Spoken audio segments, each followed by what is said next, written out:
안녕하세요. TV닥터 건강클리닉의 연규옥입니다. 안녕하세요. 김인재입니다. 네, 과거와는 달리 최근에는 몸속 깊은 곳에 발생한 질환들도 여러 가지 검사를 통해서 알아낼 수가 있는데요.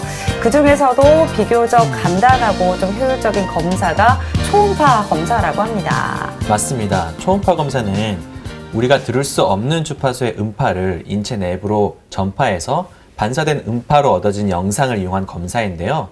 특별히 약을 먹어야 되는 것도 아니고 통증이 있는 것도 아니어서 환자들에게 부담이 굉장히 적은 그런 검사입니다. 네, 맞습니다. 그래서 오늘은 이 초음파 검사를 통해서 쉽게 발견할 수 있는 간담도 질환에 대해서 알아보려고 합니다.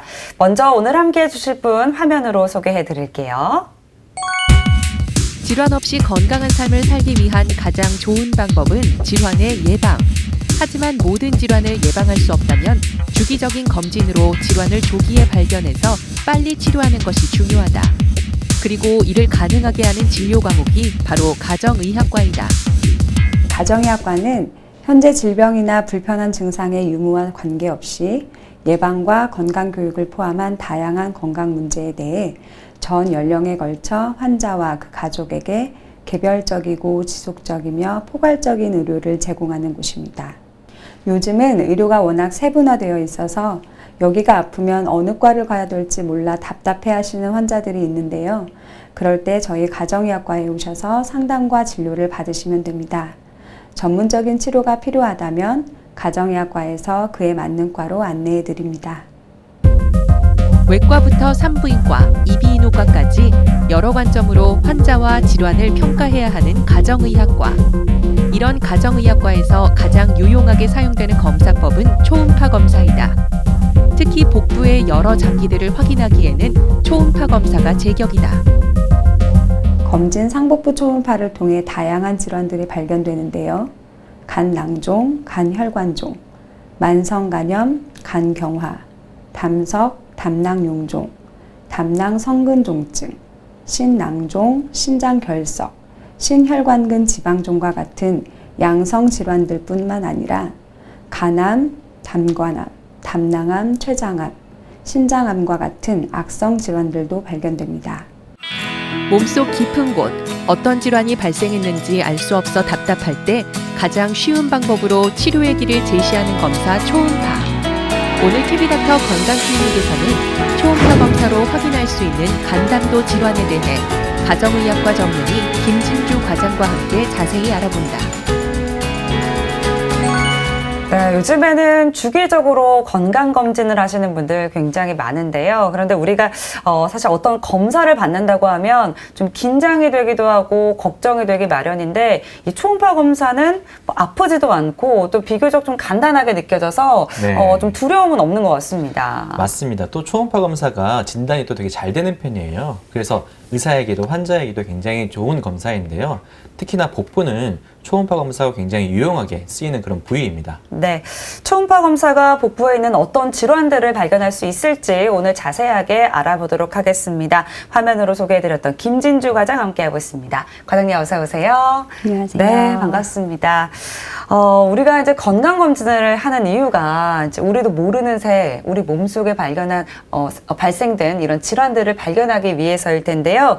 특히나 이제 복부 질환의 경우에는 그 초음파 검사를 통해서 검진할 때 이제 우연히 발견되는 질환들이 많다고요. 네, 우선 초음파 검사에 대해서 간략히 말씀드리면 초음파 검사는 우리 귀에는 들리지 않는 높은 주파수의 음파를 인체 내부로 보낸 후에 내부에서 반사되는 음파를 영상화시킨 것을 말합니다. 검사하고자 하는 장기의 위치에 초음파 기구를 밀착시키면 실시간으로 장기의 움직임을 영상으로 얻을 수 있고 장기의 구조와 형태, 혈류 흐름까지도 파악할 수 있습니다. 다른 검사에 비해 초음파 검사의 가장 큰 장점은 우리 몸에 해로운 영향을 미칠 수도 있는 방사선을 이용하지 않아서 무해하다는 것인데요. 그래서 임산부도 자유롭게 검사를 받으실 수 있습니다. 그리고 신속하고 간편하게 비침습적으로 시행할 수 있는 것도 큰 장점 중에 하나입니다.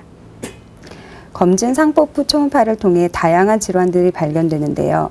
간낭종, 간혈관종, 만성간염, 간경화, 담석, 담낭용종, 담낭성근종증, 신낭종, 신장결석, 심혈관근 지방종과 같은 양성 질환들뿐만 아니라 간암, 담관암, 담낭암, 췌장암, 신장암과 같은 악성 질환들도 발견됩니다. 네, 우리 복부에 굉장히 여러 가지 장기들이 있잖아요. 네. 그 중에서도 오늘은 간 담도 질환에 대해서 알아볼 텐데요. 그 간 담도가 어느 부위에 있는 걸 말하는가요? 네, 다음 그림을 보시면 흉부와 복부를 구분짓는 횡격막 아래에 간이 붙어 있고요. 간에서 생성된 담즙이 담도를 통해 간 밖으로 나와서 쓸개라고 부르는 담낭에 저장되었다가 소장의 일부인 십이지향 쪽으로 배출되어 소화를 돕는 역할을 하게 됩니다. 총 담관이 십이지향으로 배출되는 계구부는 또한 췌장에 있는 주췌관과도 연결되어 있는데요. 이렇게 간, 담도, 담낭, 췌장, 소장이 관을 통해 연결되어 있어서 한 가지 장기의 질병이 다른 장기에도 영향을 주게 되고 그것을 또 초음파로도 관찰을 할 수 있게 됩니다. 네. 그런데 이제 초음파 검사를 받다 보면 선생님들께서 어떤 버튼 같은 걸 좀 누르면서 찍는 것 같거든요. 제가 볼 때는 어떤 사진을 저장을 하는 것 같은데 꼭 찍어둬야 되는 그런 부위들이 있는 건가요? 네, 먼저 간 초음파 기본 스캔법에 대해 설명드리면 가로 방향으로 보는 횡 스캔, 세로 방향으로 보는 종 스캔, 늑골 밑에서 위쪽 방향으로 올려다보는 늑간화 스캔, 늑골 사이를 통해 보는 늑간 스캔의 방법들이 있습니다. 그리고 초음파 검사 실행 가이드라인에서는 상복부 초음파 검사 시 남겨야 하는 표준 영상을 명시하고 있는데요. 슬라이드를 보시면 좌측과 우측 간문맥이 만나는 사진이고요. 간의 담관을 보여주는 사진, 담낭의 장축, 간 정맥들이 함유되는 사진입니다. 다음은 간 좌엽을 세로 방향으로 찍은 사진이고요. 간의 좌엽을 가로 방향으로 찍은 것, 간 우엽을 보여주는 사진, 우측 간문맥을 포함한 간 우엽을 늑골 사이를 통해 찍은 사진입니다. 늑골 사이를 통해 우측 간정맥을 보여주는 사진, 간 우엽을 최대한 횡격막 가까운 상부까지 올려다보는 사진, 간 우엽 하부와 우측 신장 피지를 함께 보여주는 사진, 비장을 장축으로 보여주는 사진입니다. 비장을 통해 췌장 꼬리 부분을 확인하는 사진, 췌장 체부 사진, 췌장 머리 쪽 사진, 췌장 체부와 상장감 정맥을 세로 방향으로 보여주는 사진, 췌장 꼬리 부분을 보여주는 사진, 이러한 사진들을 포함하도록 되어 있습니다. 네, 그럼 이 초음파 검사를 통해서 우선 간에서는 어떤 부위로 확인할 수가 있나요? 검진 초음파에서 흔하게 관찰되는 간 질환을 살펴보면 다음 표에서처럼 우선 크게 미만성 질환과 종괴성 병변으로 나눌 수 있습니다. 미만성 질환이란 간 전체에 거의 균일한 변화를 유발하는 질환을 말하고 지방간, 만성간염, 간경변증 같은 질환들이 흔하게 발견됩니다. 종괴성 병변은 쉽게 말해서 혹이 보인다는 건데요. 간낭종, 간혈관종, 간세포암 같은 것들이 흔하게 발견되고 간세포암은 B형간염이나 C형간염 같은 고위험군 환자들에서 종종 발견되고 있습니다. 네. 이제 질환들에 대해서 조금 더 자세하게 알아보도록 하겠습니다. 먼저 지방간입니다. 요즘에 사실 이제 지방간 걱정하시는 분들도 굉장히 많으신데 어떤 경우를 지방간이라고 우리가 부르게 되는 건가요? 네, 정상적인 간에는 지방이 5% 정도 존재하는데요. 간의 무게의 5% 이상으로 지방이 침착된 경우를 지방간이라고 정의합니다. 지방간은 크게 비알코올성 지방간과 알코올성 지방간으로 분류하는데요. 비알코올성 지방간은 하루 40g, 즉 4잔 이하의 음주를 하는 사람에서 지방간이 생기는 경우를 말합니다. 그런데 이 지방간을 초음파로 보면은 그 정상인과 어떤 차이가 있나요?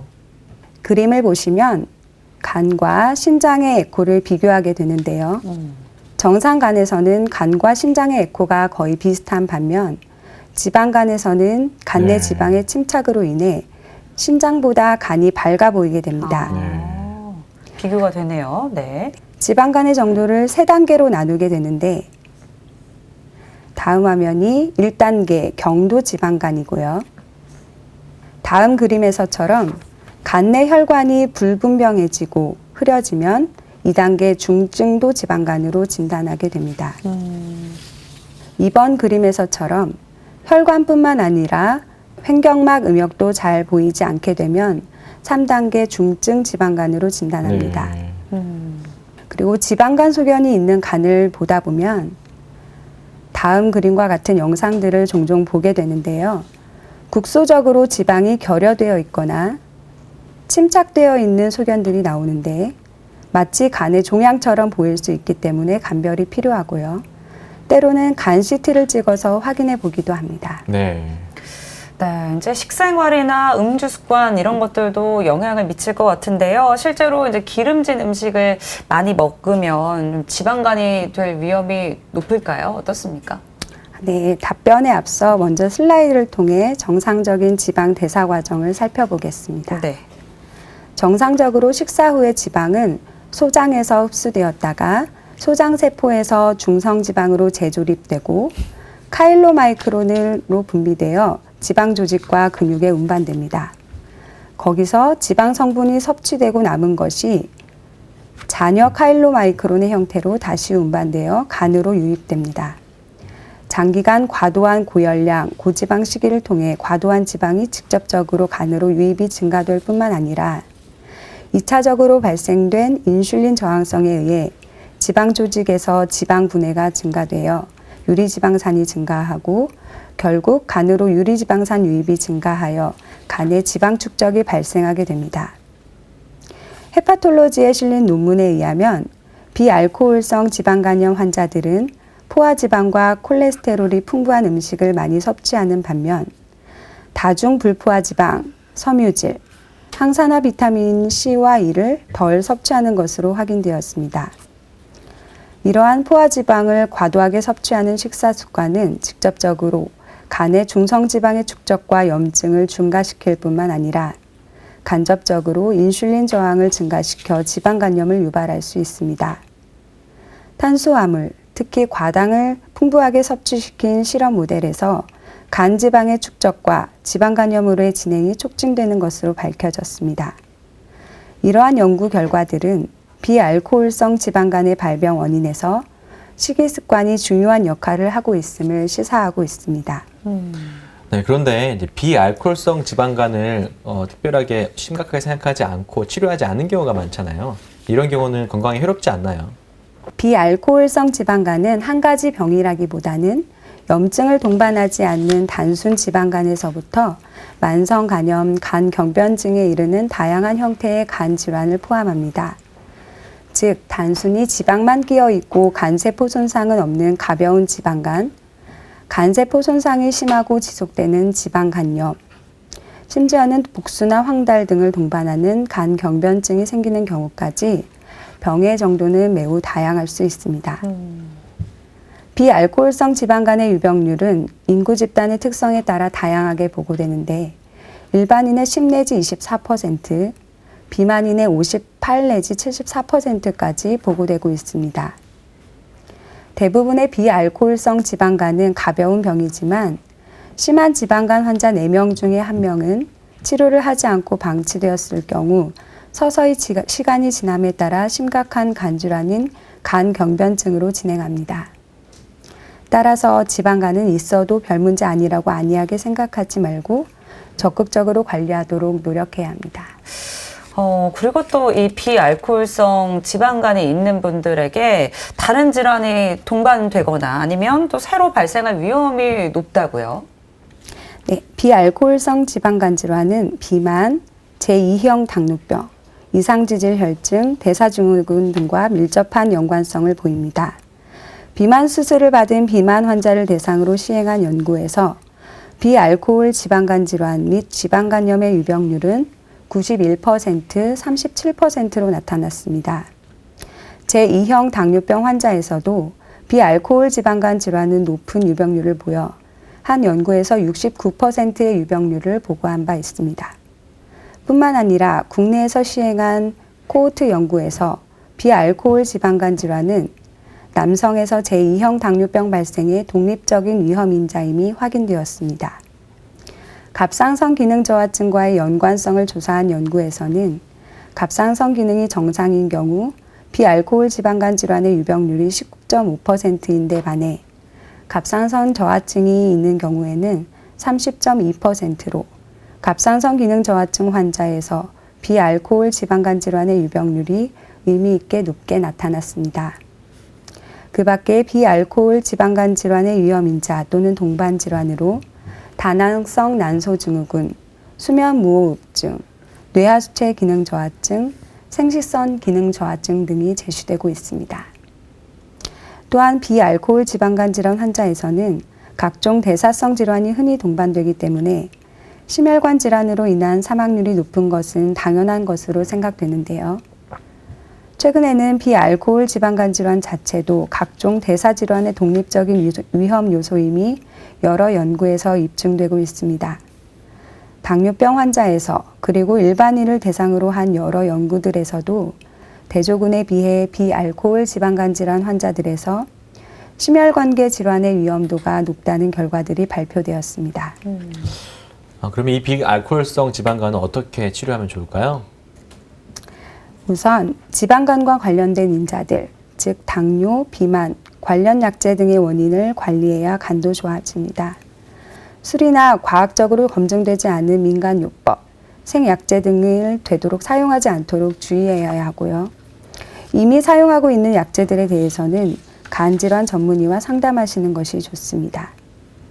당뇨병이 있으신 분들은 혈당 조절이 잘 되도록 치료받아야 하고 고지혈증이나 혈압 치료도 받아야 합니다. 대부분의 비알코올성 지방간 환자가 과체중 혹은 비만을 동반하고 있으므로 현재로서는 적극적인 체중 감량, 적절한 식사요법, 그리고 꾸준한 유산소 운동 등이 가장 효과적인 치료법입니다. 네. 네. 아무래도 이제 생활 습관에 영향을 많이 받는 질환이기 때문에 이제 건강한 습관을 유지하는 게 굉장히 중요할 것 같은데요. 네, 그렇습니다. 대한간학회 비알코올 지방간 질환 진료 가이드라인을 토대로 말씀드리면 먼저는 체중 감량인데요. 과체중 혹은 비만한 비알코올 지방간 질환 환자에서 식이요법 및 운동요법에 의한 체중 감량은 간내 지방을 감소시키는 것으로 확인되었습니다.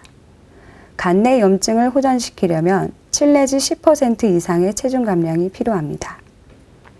다음은 식이요법으로 비알코올 지방간 질환 환자에서는 총 에너지 섭취량 감소와 더불어 저탄수화물 및 저과당 식이 교육을 권장하고 있습니다.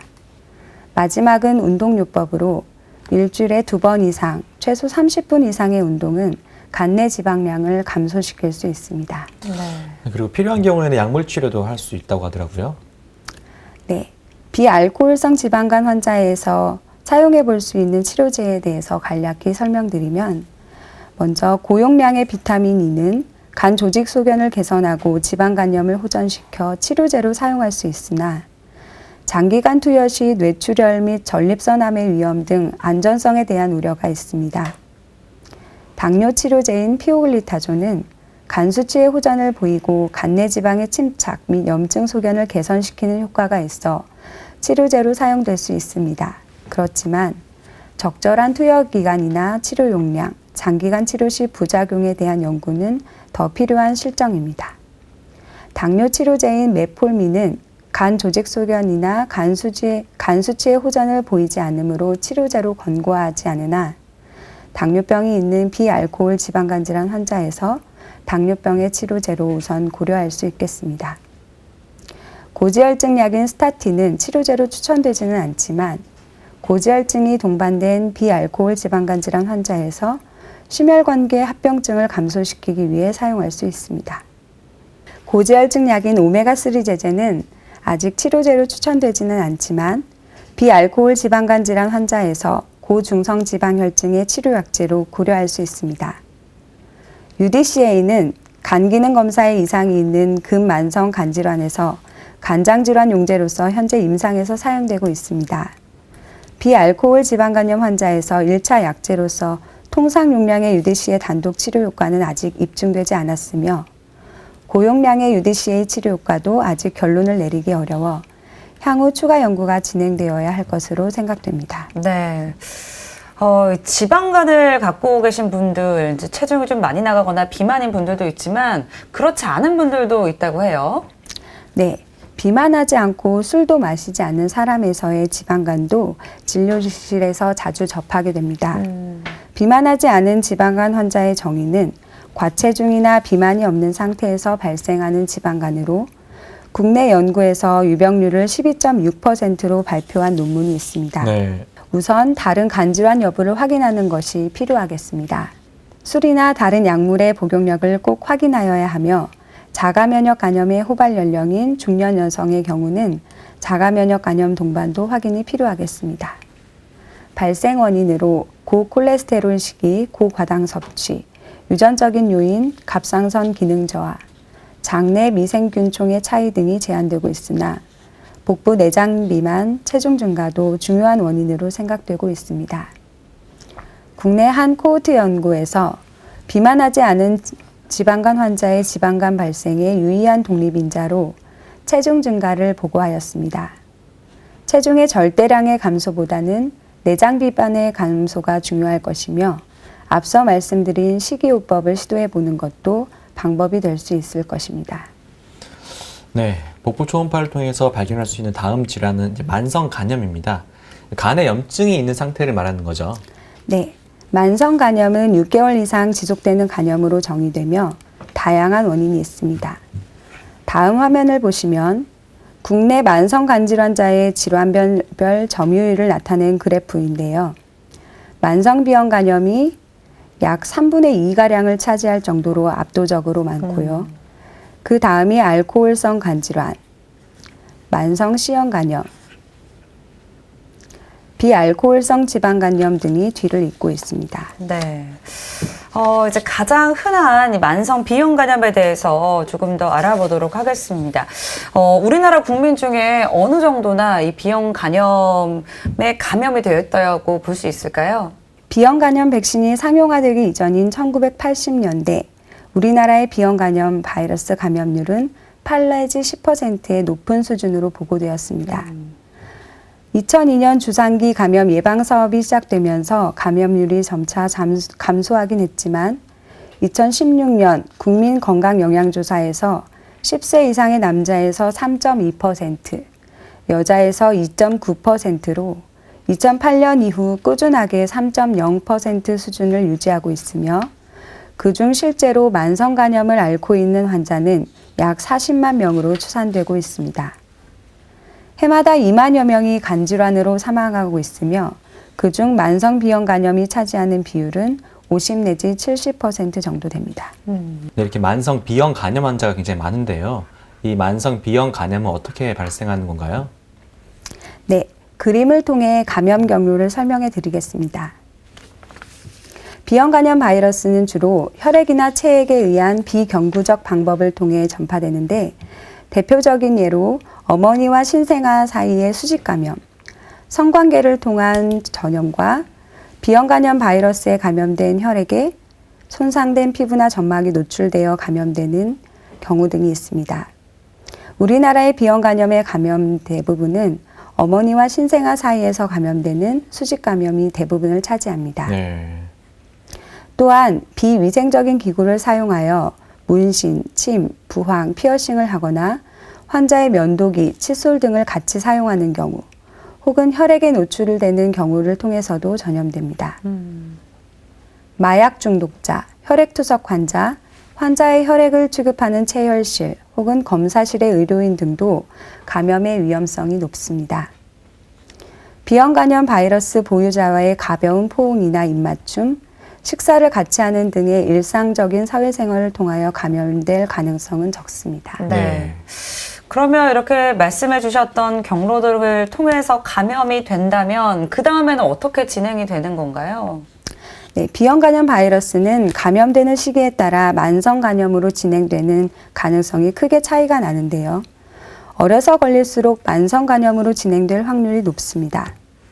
특히 신생아기에 감염되면 90% 이상에서 만성 간염으로 진행되며 우리나라 만성 간염의 상당 부분이 이로 인한 것으로 추정됩니다. 만성 비형 간염은 바이러스 증식 상태에 따라 크게 두 개의 병기로 구분되는 자연 경과를 보이게 됩니다. 즉, 혈액 내 이항원이 존재하고 바이러스 증식이 활발한 증식기와 이항원이 없어지고 바이러스 증식이 감소되거나 소실되는 비증식기로 나눕니다.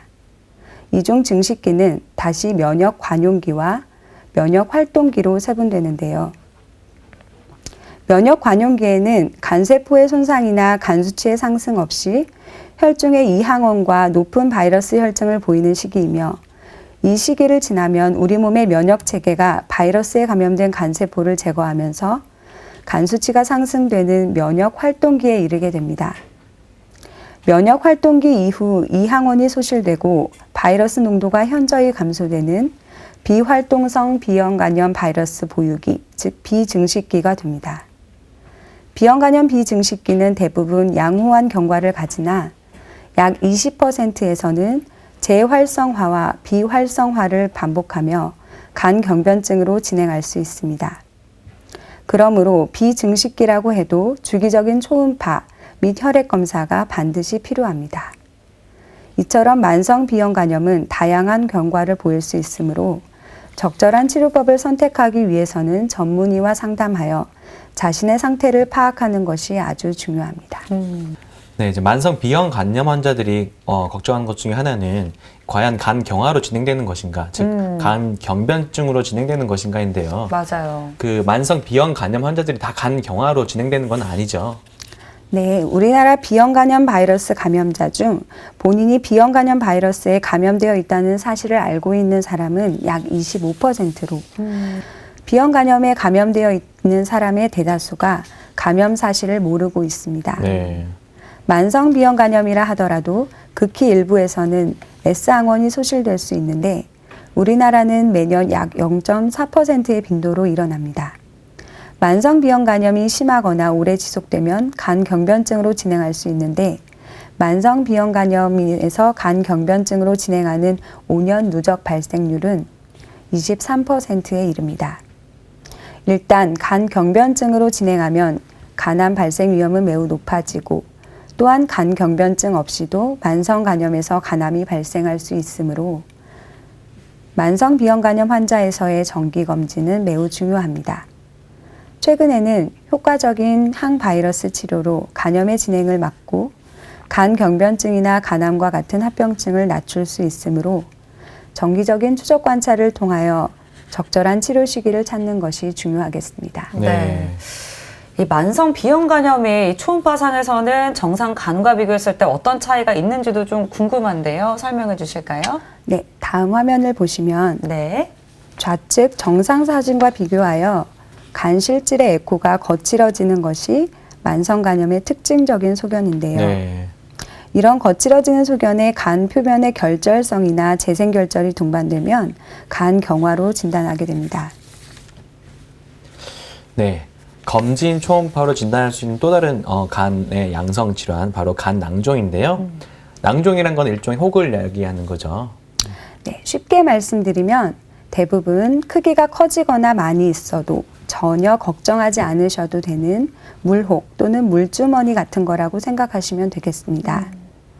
인구의 5 내지 14%에서 발견될 정도로 굉장히 흔하고요. 40세 이전에는 드물게 나타나지만 50세 이후 여성에서 더 많이 나타납니다. 발생 원인은 명확하지 않고요. 일반적으로 증상이 없습니다. 다음 사진에서 보시는 것처럼 초음파 검사에서 주변과 경계가 구분되는 부드러운 벽을 가지는 원형 종괴로 내부 에코는 없고 후부 에코 증강 소견이 나타나게 됩니다. 네. 치료는 필요하지 않지만 크기가 너무 커서 불편감을 느끼는 경우 치료를 고려할 수도 있습니다. 네, 그렇군요. 그러면 이제 검진 초음파에서 좀 가장 흔하게 발견되는 종양은 어떤 건가요? 네, 해면상 혈관종이 간에서 가장 흔하게 발견되는 양성 간 종양인데요. 네. 삼성서울병원 통계에 의하면 2003년 검진 수진자 중 남자의 2.96%, 여자의 3.21%에서 발견되며 20대에서 60대까지 고르게 분포하고 있다고 보고했습니다. 과오종 혹은 선천성 기형의 일종으로 생각되고 있고요. 간의 성장과 함께 커지거나 혹은 신전에 의해 임신이나 에스트로겐 투여로 크기가 증가할 수 있습니다. 대부분이 작고 무증상이며 우연히 발견되는 경우가 흔하지만 크기가 크거나 다수인 경우 증상을 일으킬 수도 있으며 특히 약 4cm보다 큰 경우를 거대 해면상 혈관종이라고 합니다. 증상이 있는 경우 복통 혹은 복부 불편감이 가장 흔하며 조기 포만감, 오심 구토가 있을 수도 있고 복부 장기를 누르거나 밀어서 증상을 유발할 수도 있습니다. 진단은 초음파와 복부 CT로 하게 되는데요. 초음파 소견을 보시면 하얗고 동그랗게 주변 간 조직과 경계가 분명한 종괴 음영이 보이는데요. 네. 종괴의 가장자리로 고에코 테두리가 관찰되면 거의 해면산 혈관종으로 진단을 내릴 수 있고요. 지방간이 동반된 경우에는 오히려 에코가 저하되어 저에코 종괴로 관찰될 수도 있습니다. 보다 정확한 진단은 CT를 통해 내려지게 되지만 2cm 미만인 경우에 진단 정확도가 낮아집니다. 이런 경우 MRI가 유용하게 사용될 수도 있겠지만 보통 실제 임상에서는 고가의 MRI보다는 초음파나 CT로 추적 관찰하는 방법을 택하고 있습니다. 네, 이제 응급실에서도 배 아픈 환자들 이제 복부 CT를 찍잖아요. 네. 그러면 이 해면상 혈관종이 간에서 종종 발견이 되거든요. 근데 이 해면상 혈관종이 발견됐을 때 이걸 굳이 치료를 해야 되나요? 해면상 혈관종은 대부분의 경우 치료를 필요로 하지 않습니다. 다만 혈관종이 크고 의미 있는 증상을 일으키며 간 일부에 국한되어 있다면 수술적으로 절제할 수도 있고 절제가 불가능하다면 방사선 치료로 그 크기를 줄일 수도 있습니다. 네. 지금까지는 복부 초음파 검사를 통해서 발견할 수 있는 간 질환에 대해서 저희가 살펴봤는데요. 이번에는 담도와 담낭 질환에 대해서 살펴보도록 하겠습니다. 먼저 이제 담석에 대해서 좀 알아볼까 하는데요. 우리 몸 속에 일종의 이제 돌 같은 게 생겼다고 보면 될까요? 네. 왼쪽 그림에서처럼 담석은 담낭에 생기는 담낭 결석, 간 밖에 위치한 담도에서 생기는 간외담관 결석, 간 안에 위치한 담도에서 생기는 간내담관 결석이 가장 흔하여 많은 경우 담석을 담낭 결석과 혼용하여 사용됩니다. 담석은 건강검진이 보편화됨에 따라서 발견율이 증가하고 있는데요. 초음파 검사에서 오른쪽 사진처럼 고에코 음영이 보이고 그 아래 검게 후방 음영이 가리고 있으면 담석으로 진단을 하게 됩니다. 체위에 따라 이동하는지를 확인하는 것은 담낭 용종과의 감별에 굉장히 중요한 소견이 되겠습니다. 네, 그런데 이 담석이 왜 발생하는 걸까요? 그 식생활과 혹시 관련이 있나요? 네, 그림에서 보시는 것처럼 담석은 성분에 따라 콜레스테롤 담석, 색소섬 담석으로 나눌 수 있는데요. 식생활에 영향을 받는 건 이중 콜레스테롤 담석입니다. 네. 우리나라의 경우 서양보다 콜레스테롤 담석의 비율이 낮기는 하지만 식생활 습관이 서구화됨에 따라 비율이 증가하고 있고 이와 더불어 담석의 유병률 또한 증가 추세에 있습니다. 콜레스테롤 담석의 위험 인자에는 소위 포F라고 말하는 여성, 40대, 비만, 다산부가 대표적이며 여성에게 많이 생기는 이유는 여성 호르몬이 담즙 내 콜레스테롤 수치를 높이는 기능을 하기 때문이며 다출산 여성은 임신 중 담낭의 기능이 떨어지는 것이 한 가지 이유입니다. 이와 더불어 갑작스런 체중 감소, 비경구 영양요법, 약물, 고중성지방혈증 등도 위험인자에 속합니다. 색소성 담석은 흑색 담석과 갈색 담석으로 나눌 수 있는데 흑색 담석은 용혈성 빈혈, 간 경변증, 알코올 의존증 환자에게서 자주 나타나며 갈색 담석은 담도 감염 등에 의해 생기게 됩니다. 네. 근데 문제는요, 이제 담석이 발생해도 내 몸속에 이게 생겼는지 안 생겼는지 증상이 없는 경우에는 모르는 경우가 많을 것 같아요. 네, 대부분의 담낭 결석은 증상을 일으키지 않으나 때로는 통증을 유발하기도 합니다. 네. 통증은 주로 우상복부 또는 명치에 발생하게 되는데 반수 정도에서는 오른쪽 등이나 오른쪽 어깨 또는 우견갑골로의 방사통이 동반되기도 합니다. 대개는 음식을 섭취한 후에 증상이 발생하고 오심과 구토가 동반되기도 하는데 통증은 15분에서 1시간에 걸쳐서 서서히 악화되고 1시간 이상 지속되는 경우가 많으며 이후 점차 호전됩니다. 이런 통증은 증상이 없는 담낭결석 환자 중에서 1년에 1 내지 2% 정도의 환자에서 발생할 수 있습니다. 그러나 일단 통증이 생긴 사람들은 매년 38 내지 50% 정도에서 통증이 재발하게 되고 매년 1 내지 2%의 환자에서 담낭염, 담관염, 췌장염 등의 합병증이 발생하게 됩니다. 따라서 담낭결석에 의한 담성 통증이 발생한 경우에는 수술적 또는 내과적 치료가 고려되어야 합니다. 특히 통증이 6시간 이상 지속되면 급성 담낭염을 강력히 의심해야 하며 이때에는 수술적 치료를 대부분 필요로 하게 됩니다. 그럼 무증상이면 치료를 하지 않아도 되는 건가요? 증상이 없거나 담성 통증이 있다고 하더라도 일과성이고 담낭염, 담도염, 췌장염 등의 합병증이 없다면 내과적 치료인 담석 용해요법도 고려해 볼 수 있습니다. 한 가지 염두에 둬야 할 것은 오직 콜레스테롤 담석만이 담석 용해요법에 효과가 있고 색소성 담석에는 효과가 없다는 것입니다. 담석의 크기는 10mm 미만일 때에 효과적이며 작을수록 효과는 증가합니다.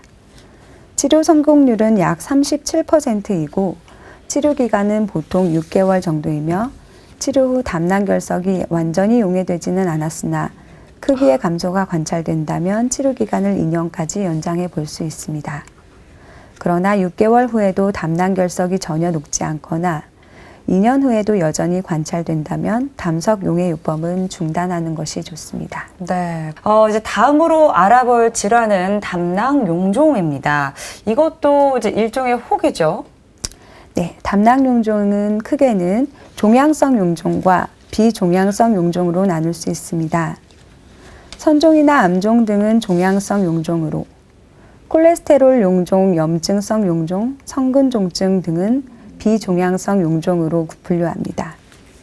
담낭용종의 유병률은 성인의 약 5%이며 국내의 경우 한 대학병원 검진센터 통계를 보면 3% 정도이고 중년에서 많고 크기는 10mm 이하가 98%로 대부분을 차지하고 있습니다. 네. 근데 이제 환자분들이 걱정하는 거는 이제 이 용종이 나중에 혹시 암이 될 수 있지 않나 하는 그쵸. 건데요. 어떤가요? 네. 5년간 109예의 담낭용종을 추적 관찰한 일본에서의 연구 보고에서는 88.3%의 용종은 크기의 변화가 없었고 다른 연구에서도 1cm 이하의 용종을 평균 6년간, 최고 12년간 추적 관찰하였는데 50%는 변화가 없었고 나머지 절반은 크기나 개수가 증가 혹은 감소하는 경우가 각각 25% 정도였습니다. 담낭 용종으로 수술한 여러 결과를 종합해보면 콜레스테롤 용종이 46 내지 70%로 가장 많으며 악성 병변은 3 내지 8% 정도로 나타났습니다. 따라서 초음파 검사로 발견되는 용종은 대부분이 비종양성 용종으로 암의 위험성이 매우 적다는 것을 알 수 있습니다. 담낭 용종 중에서 콜레스테롤 용종 같은 비종양성 용종은 악성의 위험이 없지만 선종의 경우 암으로 진행할 수 있는 전암성 병변으로 알려져 있습니다. 선종의 크기가 12mm 이상인 경우에는 악성의 변화가 많았고 용종의 크기가 1cm 이상이면 선종일 가능성이 높으므로 수술해야 합니다. 네. 담낭암의 일부는 이처럼 용종 형체를 보이는 선종에서부터 발생할 수 있습니다. 그러면 이 담낭 용종의 초음파로 좀 확실하게 검사를 할 수 있는 건가요? 담낭 용종은 대부분이 복부 초음파 검사에서 발견됩니다. 복부 초음파는 담낭 용종의 유무를 밝히는 데는 매우 유용한 검사이지만 선종과 콜레스테롤 용종을 구별하는 데 어려운 경우가 종종 있습니다. 콜레스테롤 용종은 대부분 크기가 5mm 이하이며 다발성으로 발견되므로 복부 초음파 검사로 비교적 쉽게 진단할 수 있지만 그 이상에서는 초음파 검사만으로 감별 진단하기 어려운 경우가 많습니다. 이 사진은 콜레스테롤 담낭 용종 초음파 소견인데요.